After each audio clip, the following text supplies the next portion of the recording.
You're listening to the Turn Autism Around podcast, episode number 185. Today, we are bringing back Rachel Smith to the podcast. She is our program director here at Barbera Behavior Consulting, and she does a lot to help us prepare for podcasts and all kinds of things now. And we decided to have her back on because we are talking all about her 3-year-old and how she got throwing and hitting behavior to 0. Her 3-year-old Everett does not have autism. She is the mom of 2 kids. These techniques work with or without autism, no matter what the age of the child or ability level is.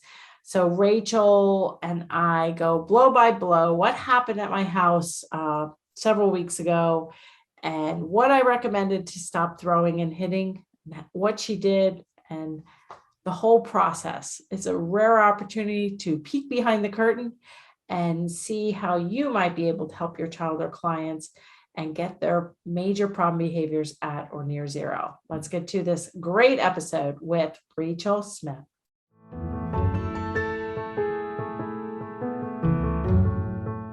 Okay, Rachel, it is so great to have you back on the show. Thanks for your time. Thanks for having me again.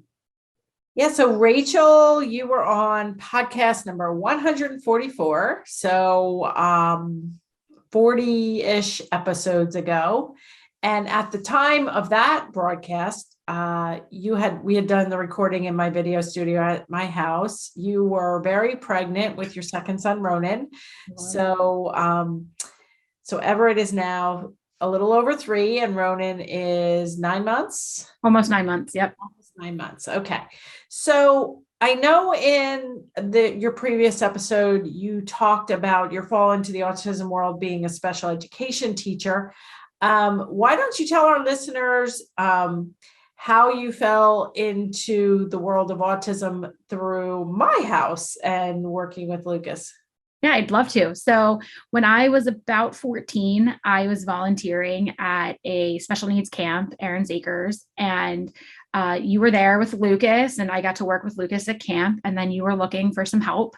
And so I was like a mommy's helper in the beginning. Like I couldn't drive, it wasn't like, full-time babysitter or anything, but I was able to come and help you and like go on outings with you guys. And I was learning a lot, which was exciting. And then we lost touch for a little while.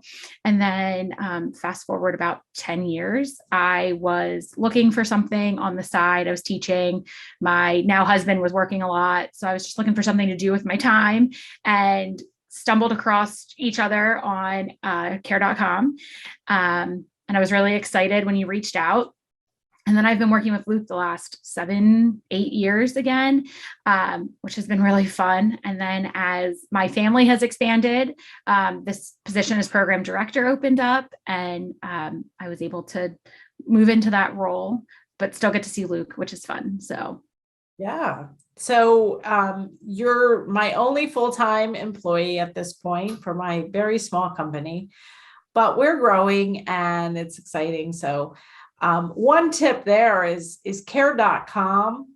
I found several good therapists and babysitters, and so it is around the United States, at least. I'm not sure it's worldwide, but you can type in your zip code for free. You can check it out at care.com. And then you can, if you want to get hold of somebody, you do have to pay either a monthly or annual fee. But I have managed to find Rachel was one of my very best recruits. Thank you. But that's, we get that question a lot, is like, how can I find people in my area? And it's nice because there's a special needs section too.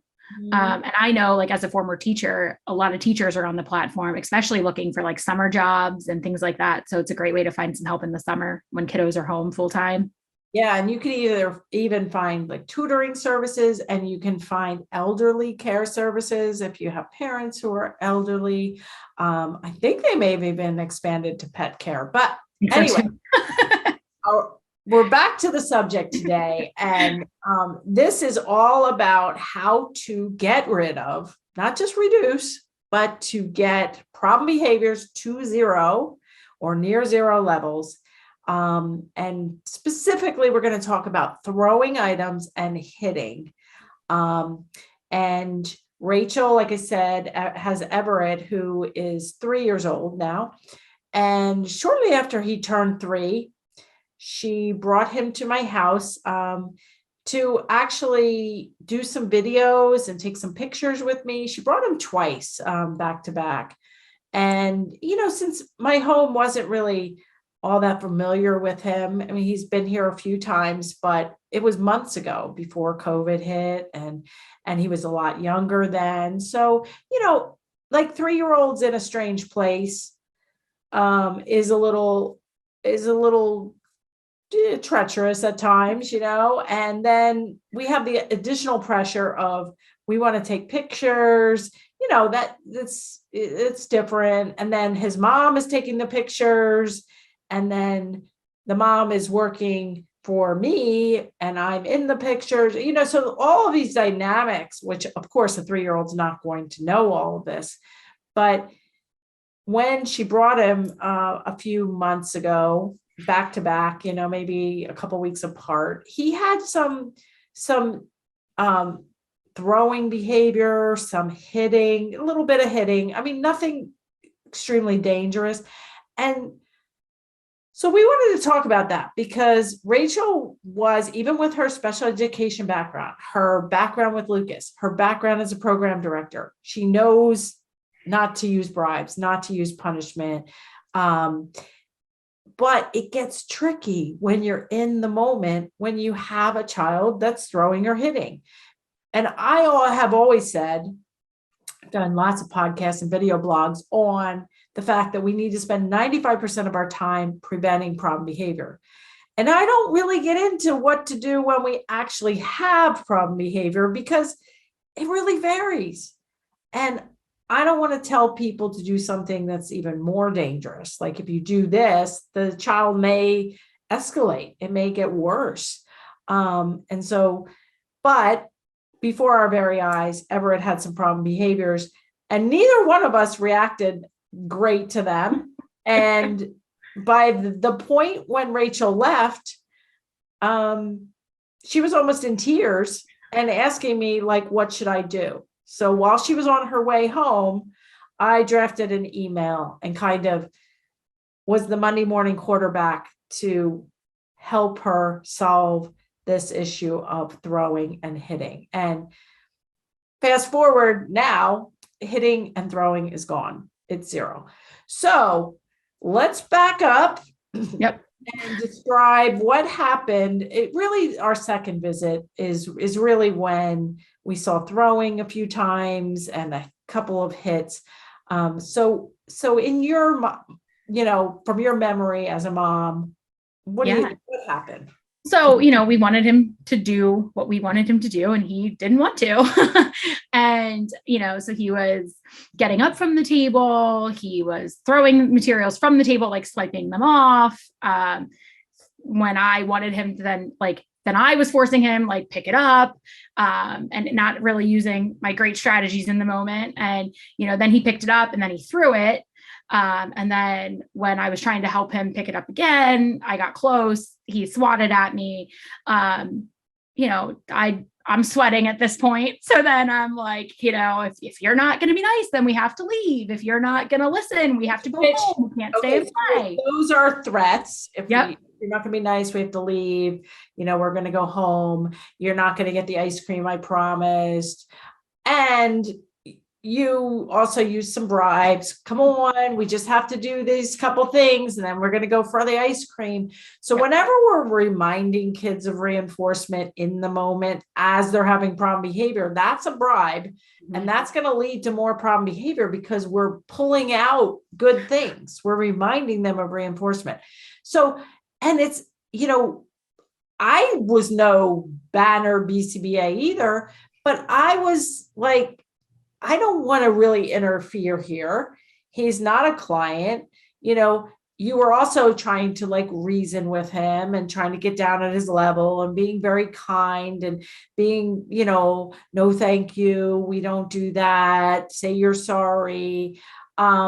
which I did a whole video blog on why I don't like I'm sorry, either in the moment or later, because it tends to put a lot of attention on problem behaviors. So, and when he was throwing things, it wasn't like harmful things necessarily. He or was at people or anything, but yeah, it's still throwing. he threw like a little Play-Doh container. Okay, that's not bad. But then when Rachel had him pick it up, he took the Play-Doh container and he banged it on the wall. And, again, he's only 3. It didn't harm my wall, but I, of course, don't live in a palace either. Like a lot of people might have a problem with a, a child of any, and as that child would get older, the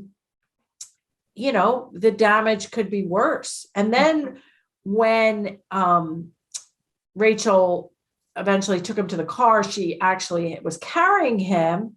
He had a train in one hand and a dinosaur in the other. And he ended up not even being upset. I don't know what he was doing, but all of a sudden he threw this metal train at Rachel's car. And at that point, Rachel's like, all done train, but she let him have the plastic dinosaur in his hand still, strapped him in the car seat. He's crying. The other thing you did, I'm almost crying. you're almost crying. You were also saying like he's tired. He got up last night, kind of quote unquote making excuses for him. Absolutely. And Rachel's like, as soon as this happened, and then I emailed and she got the situation under control, I said, we should have you on the show if you're comfortable, because this is life. This is what's happening for many, many people who are listening, whether you're a parent or professional. Once a child has problem behaviors, it's a no-win situation. Mm-hmm. It's not going to look perfect. You're going to have to get out of that problem behavior one way or the other. Mm-hmm. And we want to be kind. We want to be gentle, and we want to teach kids to not have problem behaviors. Like, that's stressful. I mean, Rachel's has a 3-year-old and a baby. If she takes them both out, it's a lot. It's a lot to handle. And if you have a 3-year-old that's not being compliant with holding mommy's hand, following along, if he's throwing things, the baby could get hurt, even if he's not throwing it at the baby. Lots of things can happen. Yeah. So just talking through it too, like I've even as I was trying to talk to him more, the behaviors were escalating, right? So first he just swipes the Play-Doh off the floor. Had I stopped then, we may not have seen throwing the Play-Doh, banging on the wall, but I kept going because I wanted to explain it to him and I wanted him to stop, and he's got language. So I'm talking more and feeling like I need to explain it to him, but really I should have just cut it off, and we may not have seen so many other issues, which is what I've been doing now. Now that we've talked through this, it's been a lot easier moving forward. Yeah. So, okay, because we want to tell our listeners really, we told them what happened. The other thing we should point out is both times he came to visit, he came in with the dinosaur and a train, or 2 things. And, little kids like to bring things with them, for comfort and that sort of thing. But when you think about it, these 2 things are potential weapons.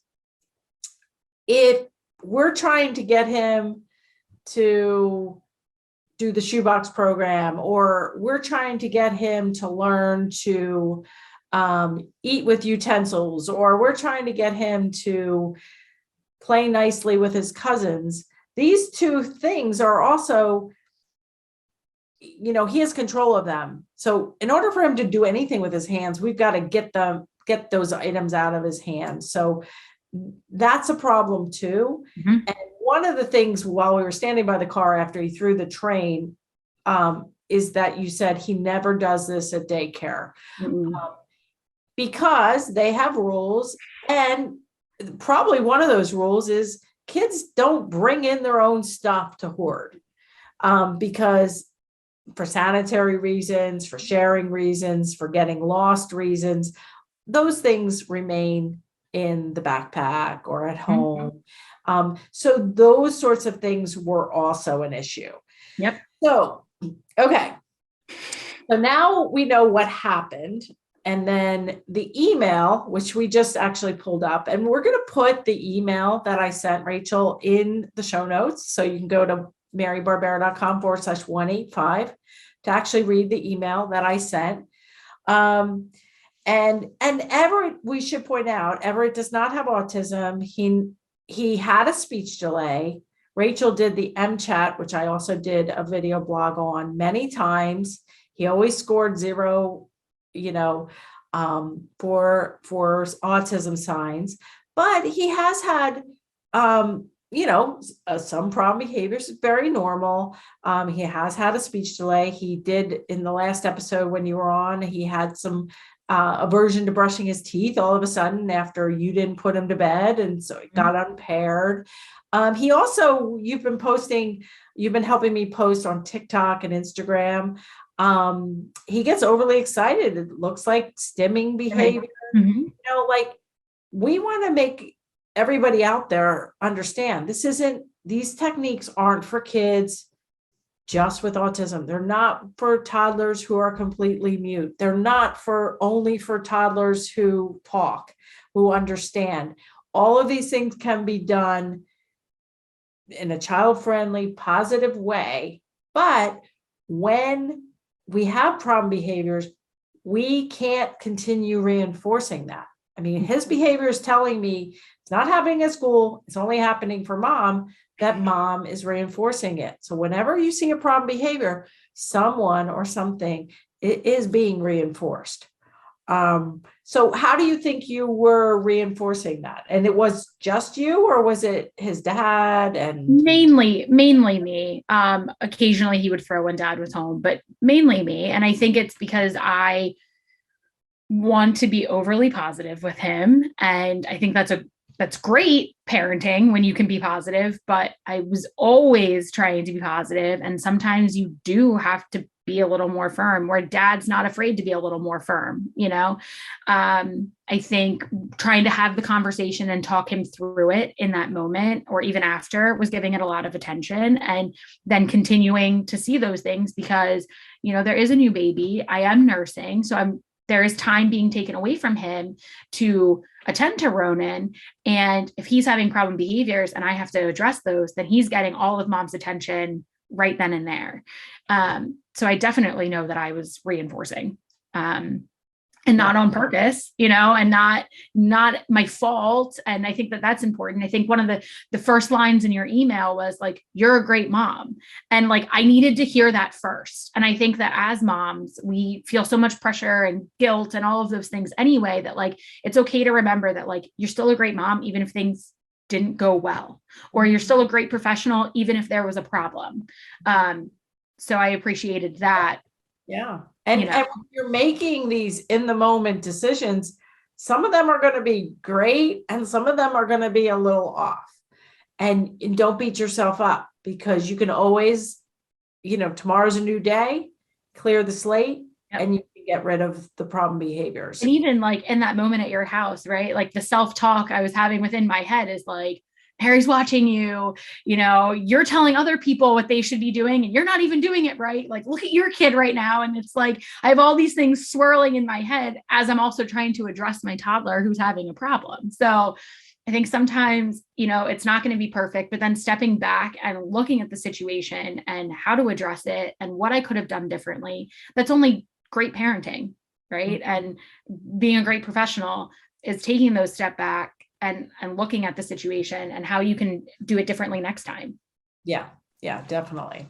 Okay. So first and foremost, safety is always the first priority, right? So, if your child flops to the ground in the Walmart parking lot, you might have to pick him or her up. You might have to, if the child's too big to pick up, you might have to use bribes and threats. You might have to do whatever you have to do to get that child to safety.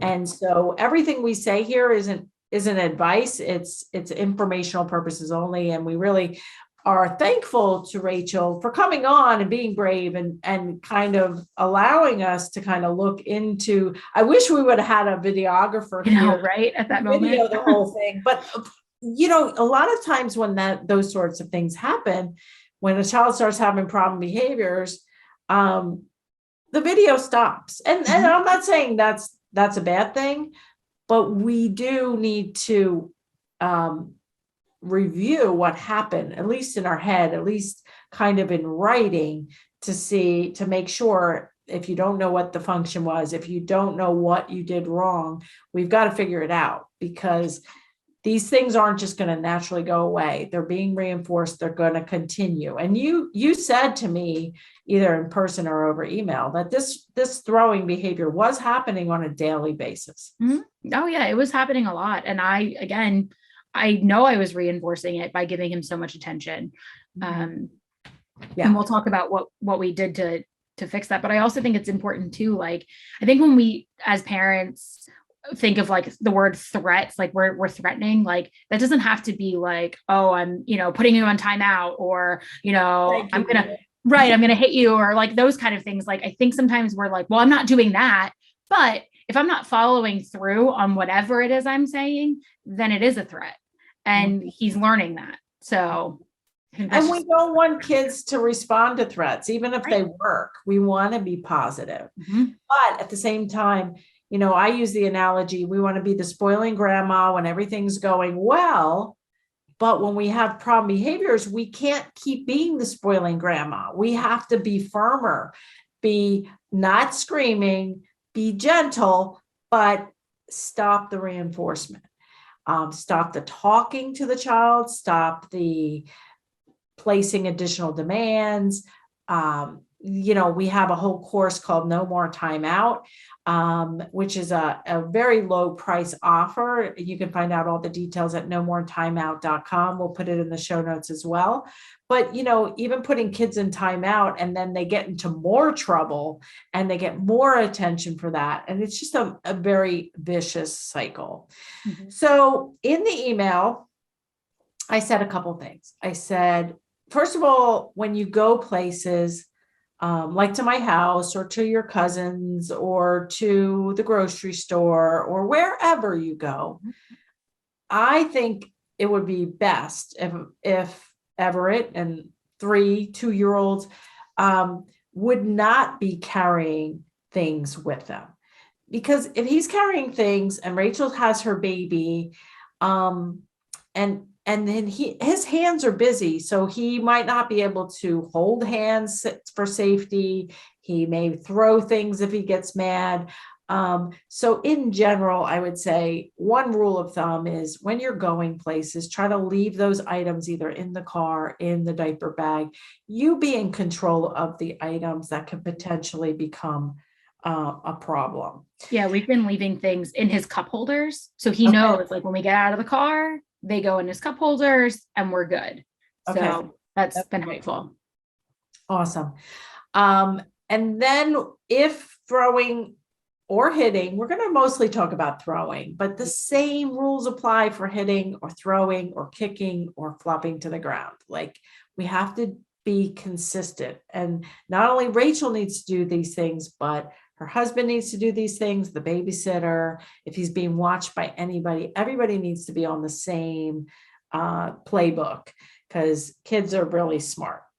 So the next thing is, if he does throw, not to make him pick it up, especially right then and there. You need to ignore the behavior you don't want and attend to the behavior you do want. Don't use threats or bribes, like threatening to leave or bribing that if he's good, if he shapes up, you'll go for ice cream. Those are both very dangerous in terms of shaping up more attention-seeking behavior in the form of problem behaviors. We already covered saying I'm sorry. It just usually doesn't help the situation, whether it's really right then or later. And when we're talking about the problem behavior, 15 minutes later, an hour later, a day later, that is all bringing up attention about the problem behavior. Once the problem behavior happens and is solved and is done, the slate is clear. We are never talking about that problem behavior again to the child. I spell it if I need to. We can keep data on it. That's all fine. But talking to a child after the fact, especially a child who's young or has a developmental level of a younger child, they're just not going to understand it fully. And even if they do, it's just more attention. Some people say they use social stories, like in anticipation, we don't hit. And again, too much attention on the behaviors you don't want. So I don't agree with social stories for preventing or after the fact of problem behaviors. They tend to backfire. We talked about leaving toys in the car and the diaper bag. And the other thing is we want to, at the grocery store or at the park or at my house, we want to be the givers of good things. So having him bring his own things is a bad idea. Okay, so those are the basics. So then what I suggested is that you and your husband, Riley, sit down with Everett when he's calm and in a good mood and after dinner that day and just set some new ground rules. Okay, and I said, don't blame it on Miss Mary's house, for God's sakes.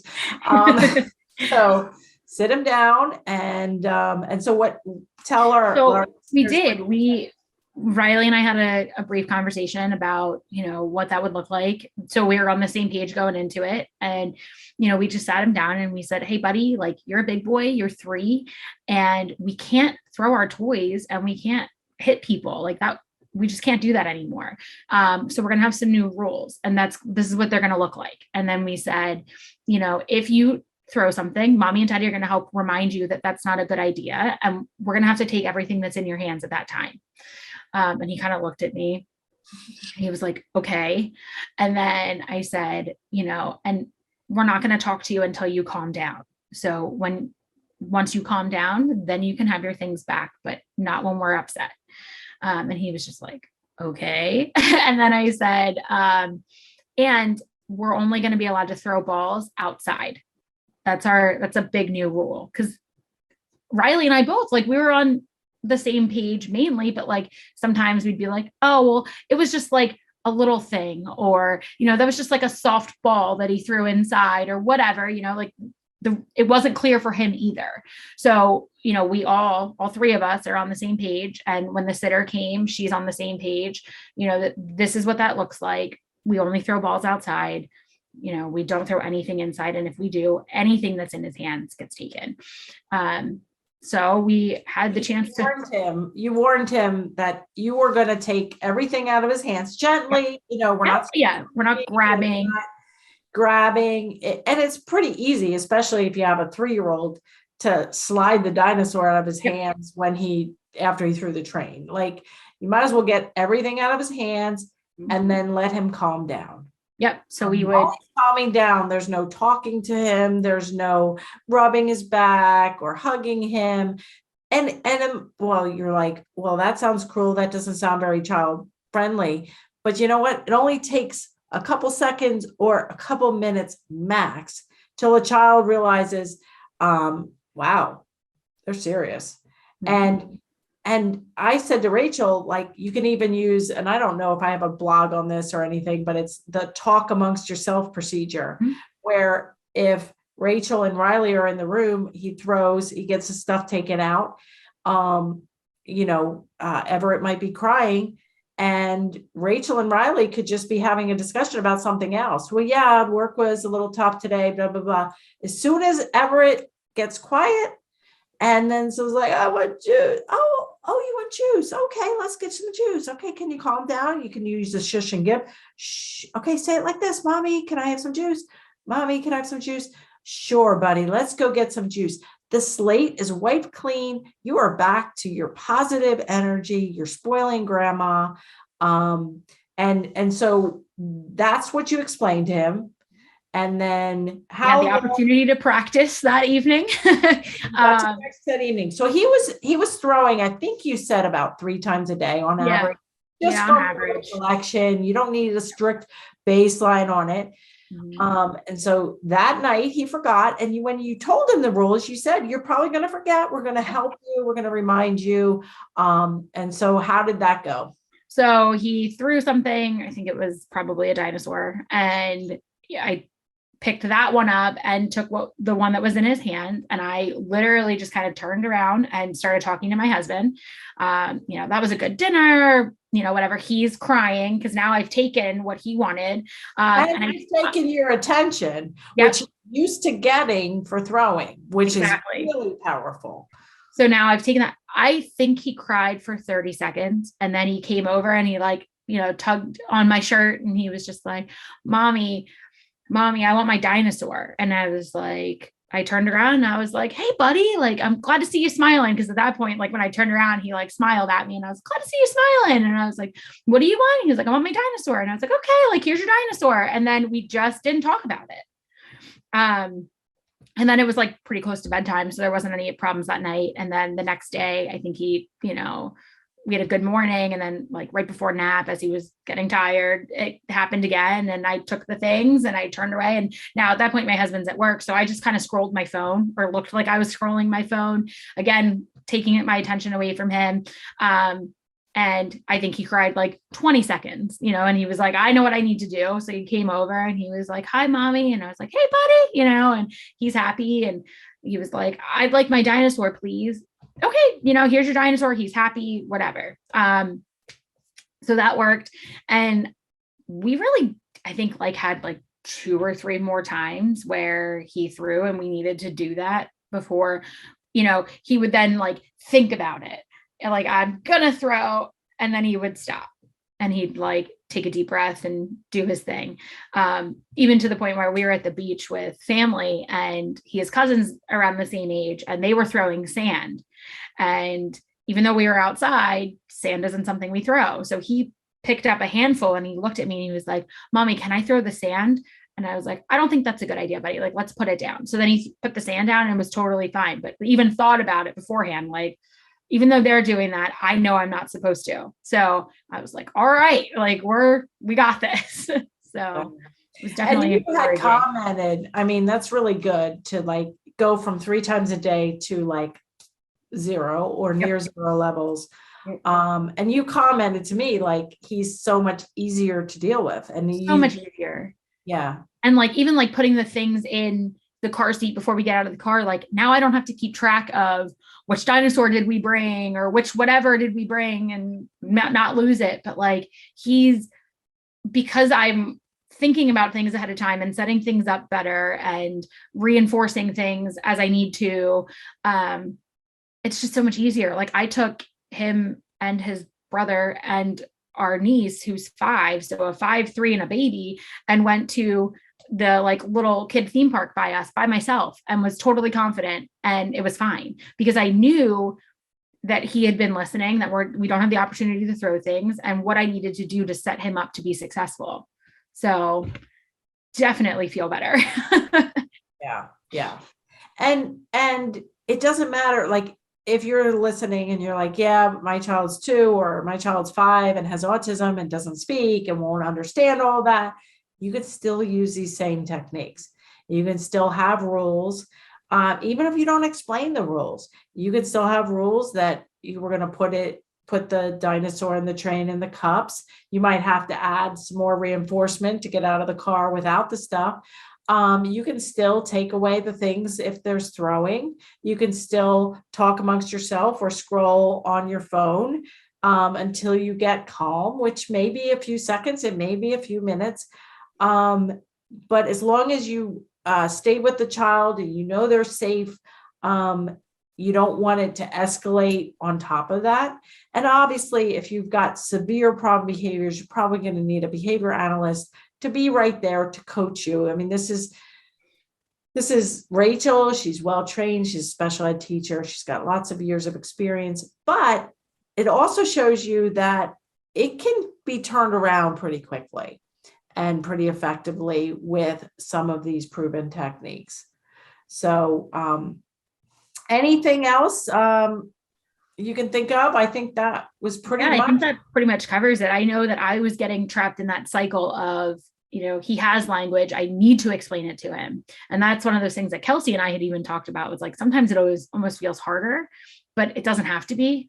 And as soon as we implemented the strategies that I'd been telling other people to implement, as soon as I implemented them myself, again, it was successful. So again, just to remind people that, like, it's not going to be perfect all the time, that parenting and being a professional with kids, like, it's not a perfect science, but there are these really great techniques that you can use to turn things around really quickly. And then you get to go back to being the one that's fun and happy and, they want to be around. So yeah. And if you're having, crying, throwing, tantrums, hitting daily, few times a day, these techniques and others within my book, my courses, the mini course, they can really help you assess, make a plan, and implement so that you can get major problem behaviors at or near zero. That is our goal. And we would consider even light hits or throwing from a 3-year-old major problem behaviors. Because somebody could get hurt and property damage can happen. So don't pass it off as just the terrible twos or that's what 3-year-olds do. No child has to do these things. And if they are, it's being reinforced, and we can learn ways to prevent and not reinforce when it does happen. So before I let you go, Rachel, part of our podcast goals are not to just help the kids, to help the parents and professionals too. So in your busy life, you have any self-care tips or stress reduction tools? Oh, that's tough with 2 little ones. But I've been getting better about asking for help when I need it. Or if I need a break, it's okay. It doesn't, it's okay to need a break from your kids sometimes. It doesn't make you a bad mom. It actually makes me a better mom when I take a break. So I think really just being able to, like, lean on the people around you that are your support is great. And I've been trying to read more too, which has been good for me because I enjoy that. So Nice. All right. Well, you can get all the show notes, including the email that I sent to Rachel, marybarbera.com/185. Hope you loved this episode as much as I did. If you did, share it, comment, leave a review on Apple Podcasts or wherever you're listening. Help us spread the word. We're on TikTok, Instagram, both at Turn Autism Around. We're on Facebook, YouTube, you name it, we're there. Come find us, and don't just find us, like, comment, share, help us get the word out. We're really trying to make a massive impact on the world. So thank you so much, Rachel, and have a good one. Thanks, you too.